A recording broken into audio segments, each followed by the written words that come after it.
Hi guys! Quick video tayo for today and naisipan ko ngang lumabas dahil 5 days akong walang work at ako lang mag-isa sa bahay so medyo na-boring ako kaya tara samahan niyo akong pumunta ng city. Woo! Ayan, dahil nga ako lang mag-isa sa bahay medyo nakakatamad magluto kaya naisipan ko na rin na kumain ng dinner sa labas.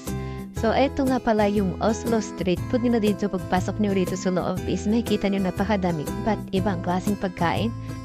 Pero wala akong nagustuhan guys sa Oslo Street Food kaya pumunta ako sa Oslo Central Station dahil nakita ko na to before at gusto kong matikman tong ramen nila dito guys. So ayan, marami silang iba't ibang ramen nila dito, sushi na iba't iba yung toppings nila guys. Pwede nyo silang puntahan dito. Ayan, katabi sila ng Subway, ng normal at saka itong Black Tube. Arit lang yan sila makikita sa gilid lang mismo. At eto na nga dumating na yung ating in-order. Sobrang natatakam na guys kaya samahan niyo ko. Baka nagtataka kayo kung bakit ako lang mag-isa today, no? Weekdays kasi to, Friday. So, ang mga kapatid ko, yung mga friends ko is working pa sila ngayon. Kaya ako lang mag-isang gumala. At I think this is the best time for me na rin na i-treat yung sarili ko na mag-isa ako, no? So, ang sarap din sa pakiramdam na i-date ko yung sarili ko, nakakakain na ako sa kahit saan na gusto ko. Misa ko lang kasi ito magawa. Kasi, alam mo yun, sobrang nakakapanghinayang kasing gumastos dito. Minsan talagang nanihinayang akong gumastos o bumili ng sarili kong gamit o kumain ng mga pagkain mamahalin sa restaurant. Kasi guys, grabe, sobrang mahal dito. Pero ayan nga guys, sobrang nag-enjoy ako sa kinain ko. Ayan.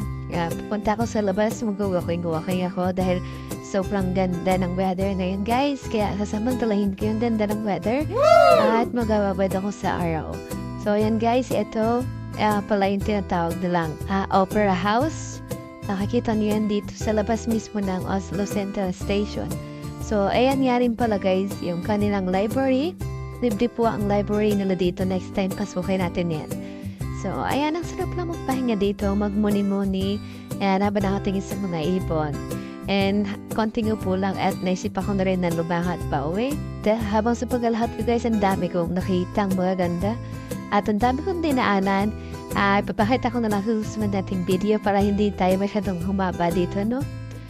Ito yung typical view na nakikita namin madalas dito tuwing lalabas kami or pupunta kami ng city. At hindi nga pala nawawala na daw rito guys dahil sobrang daming tourists na palaging bumibisit sa Oslo, Norway. Woo! Okay guys, thank you for watching. See you again on my next vlog. Okay, bye!